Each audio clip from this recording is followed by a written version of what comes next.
algo muito importante. Nós temos 7 milhões de passageiros que circulam por dia no transporte coletivo da cidade de São Paulo, são mais de 12 mil ônibus. A categoria de motoristas, de cobradores, uma categoria que tem quantos mil funcionários? 60 mil funcionários. E a gente poder ver aqui uma experiência importante, que é o quê? O poder público próximo, alinhado, junto com o sindicato. Não é sempre existir uma coisa de disputa, não tem que ter isso. A gente tem que ter o reconhecimento da importância dessa categoria, poder falar assim quando é possível, poder dizer não e justificar o porquê do não, e sempre trabalhar dentro desse contexto onde a gente tem uma cidade organizada e reconhecer a importância de cada categoria que faz da cidade de São Paulo a maior cidade da América Latina, inserida na quinta maior metrópole do mundo. Hoje saiu os dados de desemprego, nós reduzimos mais ainda o índice de desemprego, foi para 5%, o menor índice de desemprego desde a série histórica. 90 mil empresas vieram para a cidade de São Paulo nos últimos 5 anos. Tivemos a felicidade de ter 870 mil empresas abertas aqui, então a cidade está com a sua economia muito ativa, e tudo isso a gente obviamente deve muito a essa categoria fundamental que transporta milhões de trabalhadores. Perfeito. A gente está com 100 milhões de dias na Zona Sul. Qual a rota que você está investigando? Nós tivemos esses incêndios na Zona Sul, foram 4 ônibus que foram causados, a iniciativa do liminar da Polícia Civil, por conta de uma comunidade que teve ali um morador que acabou tendo ali um confronto com a polícia, não tem nenhuma relação com a questão do transporte. Infelizmente essas pessoas acabaram vindo dentro do transporte, nos ônibus. É uma forma de fazer o seu protesto que a gente lamenta, porque quando você queima o ônibus, você prejudica milhares e milhares de trabalhadores, você está deixando de ter aquele ônibus atendendo os trabalhadores. Então a gente teve no ano passado inteiro um incêndio de 5 ônibus, a gente tem reduzido muito, se você pegar no passado, anos anteriores, infelizmente existe um número maior, a gente tem trabalhado com uma relação muito importante de mostrar para as pessoas o seguinte, que a Prefeitura de São Paulo, se tiver algum vandalismo, ela não vai admitir, como aconteceu infelizmente na semana passada no Parque Dom Pedro, de pessoas que disputam aqui a questão da diretoria do sindicato, furando o pneu de 11 ônibus, paralisando 52 linhas, prejudicando milhares de pessoas, onde essa pessoa foi encaminhada à delegacia, presa e feito lá o boletim de ocorrência por conta do cometimento de 3 crimes. Então acho que demonstrar que a gente não aceita a baderna, que a gente respeita a categoria, mas que é legítimo fazer as suas reivindicações. Agora, aquilo que for fora daquilo dentro da legalidade, a Prefeitura obviamente vai ser muito rigorosa, trabalhando inclusive na conscientização de todos de que a gente não pode, para ter o pleito de alguma situação, você prejudicar os outros trabalhadores. Então, acho que a gente está indo caminhando bem nessa linha. Boa tarde. Eleições, o senhor já disse que não vai tentar ficar ali ao lado de Tarcísio como vice, mas eu gostaria de saber se já tem algum nome que o senhor apoia entre André do Prado, da Lesp, e Simone Tebet, que também é da sua sigla. Tem alguém que você gosta, que elogia, ou você ainda pode considerar? Acho que Simone Tebet nunca foi falado em questão de vice, não tem a menor hipótese. Vice não, perdão. A gente tem assim um posicionamento muito claro, de que a decisão do vice é do Fernando Tarcísio, ele que vai fazer a sua decisão. Obviamente que é legítimo, como eu já disse, de partidos fazerem indicações.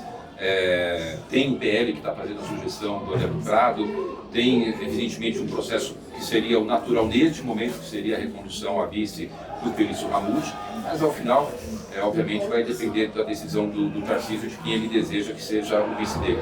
Mas ele deve já, porque semana passada o presidente do partido MDB, o Baleia Rossi, teve como governador. O Baleia colocou para ele que teria como pleito fazer a indicação de uma vaga de cadeira do Senado ou de vice-governador, mas deixar muito claro, aproveitando a pergunta de vocês, sem nenhuma condição. O MDB está com o governador Tarcísio de Freitas, irá apoiar o governador Tarcísio de Freitas na sua eleição. Isso é ponto pacífico, isso já está certo, nós estaremos com o Tarcísio. E, obviamente, se o nome que o MDB vier apresentar, que vai ser sugerido a ele e ele concordar, ótimo, se não tem nenhuma outra condição do MDB a não ser apoiar o Tarcísio, independente de ele escolher o vice do MDB ou o candidato ao Senado ou não. Mas ao Senado seria o próprio Baleia? Eu acho que a gente não chegou a discutir isso ainda, surgiram alguns nomes surgiu o nome do Baleia, surgiu o nome da vereadora Sandra Santana, da deputada federal Simone Marqueto, mas os caras vão surgindo ali de bastidor, não tem apresentação formal de um nome ainda, existem só alguns comentários desses 3 nomes que foram colocados, coisas de bastidor de partido. Mas voltando a 92 anos do sindicato, essa ação da prefeitura com o sindicato é duradoura?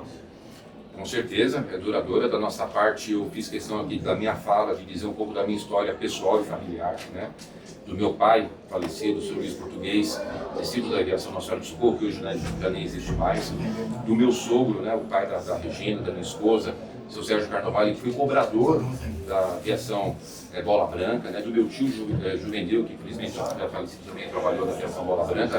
Para a família, a minha família tem um histórico de pessoas que trabalham dentro desse setor, que a gente conhece, sabe qual é o sofrimento, a demanda, a angústia, as necessidades, né? E isso a gente acaba trazendo também para o nosso dia a dia. Lógico que você, como prefeito, que tem essa vivência na sua família, né, tem muito mais condições e sensibilidade de saber o quanto é duro você pegar um ônibus e dirigir o dia inteiro numa cidade que tem muito trânsito, uma cidade complexa, né, que tem uma movimentação muito ativa, e que essa categoria precisa ter um carinho, uma atenção, que é o que eu quero dar. Uma categoria que eu posso dizer para você com muita tranquilidade que eu tenho muito, mais do que consideração, eu tenho muito amor. Eu sei da importância que é, do trabalho importante que eles fazem, que transportam pessoas 24 horas nessa cidade, né? São Paulo foi agora escolhida entre as 20 melhores cidades do mundo, a 18ª colocação geral e a primeira em vida noturna. E por quê? Porque a gente tem transporte à noite, a gente tem empreendedores que trabalham à noite, a gente tem muita gente que trabalha todo dia com dignidade para poder ajudar nesse desenvolvimento da cidade. Então é uma categoria que da minha parte sempre vai ter todo o reconhecimento, né?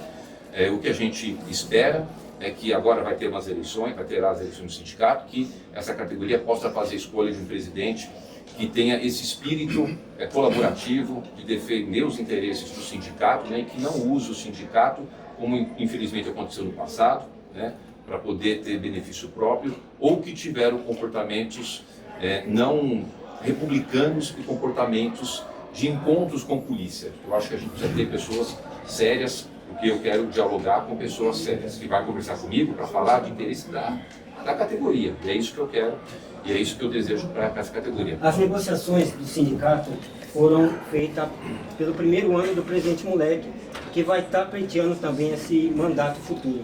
O que você acha dessa negociação que foi feita o ano passado e para as próximas? Porque você deu a melhor condição para o trabalhador na questão do VR nas férias. Comenta para a gente.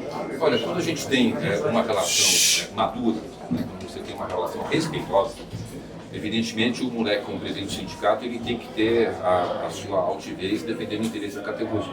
E a gente respeita isso, mas com respeito. E foi assim que ele esteve dialogando com o governo e comigo pessoalmente. Né? E na colocação dele com relação ao VR, né, nos argumentos que ele colocou, obviamente que me convenceu a que eu determinasse que fosse aceito esse preço. Na questão do aumento real, ele também me convenceu, me levou lá, por exemplo, o ganho de motoristas de outros municípios. Então, toda a conversa que foi levada, não foi só chegar lá, eu quero isso e ponto. Não, teve toda uma argumentação, uma demonstração da importância e que fez o convencimento para que a gente determinasse que fosse atendido aqueles pleitos do sindicato. Tudo aquilo que a gente puder atender, obviamente a gente vai estar atendendo. É uma coisa que a gente sabe que a categoria, cada vez mais que ela tiver podendo ser atendida, ela vai trabalhar com mais felicidade ainda, você vai melhorar a qualidade de vida desses motoristas, desses cobradores. E independente de mim, não tenha dúvida nenhuma, eu vou estar fazendo, obviamente, lembrando que toda a minha gestão é baseada em algo fundamental, né, que é a questão da responsabilidade fiscal. Eu nunca vou fazer algo para chegar lá na frente e a gente quebrar o cofre da prefeitura. E isso acaba prejudicando todo mundo. Então, dentro do contexto da responsabilidade fiscal, daquilo que cabe no orçamento, obviamente vai ter o apoio da prefeitura. A categoria, só um minuto, a categoria, ela ficou muito feliz com a sua presença, falando da briga da questão do 13º, porque as empresas não queriam pagar e você obrigou, teoricamente, fazer o pagamento do 13º, que já estava um pouco atrasado. E a categoria gostaria de ter uma mensagem sua, por ter essa gratidão pelo trabalho que você vem executando para a categoria. Olha, enquanto eu for prefeito, não vai ter nenhuma empresa que vai deixar de honrar o seu compromisso, a sua obrigação de pagar o salário, o 13º dos seus funcionários e que vai continuar na administração. Eu deixei muito claro, daquele mesmo dia, à noite, que eu chamei as empresas lá e deixei um recado muito claro.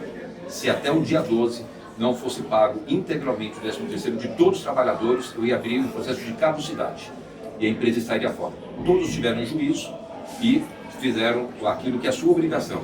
Eu acho que não deveria um prefeito ter que ter uma atitude dessa para que essas pessoas entendam que elas devem cumprir com a sua responsabilidade. Mas, se infelizmente aconteceu, cabe a mim, como responsável pela cidade, a poder colocar a ordem nas coisas e dar o recado.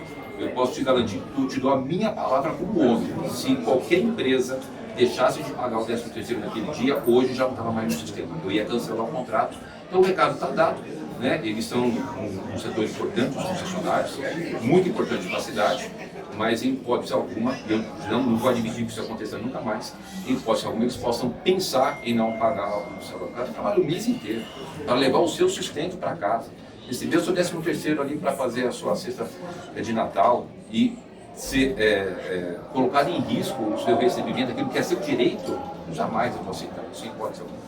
Prefeito, o presidente Lula estaria fazendo pressão ou tentando convencer a Haddad para tentar concorrer como governador. Na sua opinião, ele teria chance contra Tarcísio?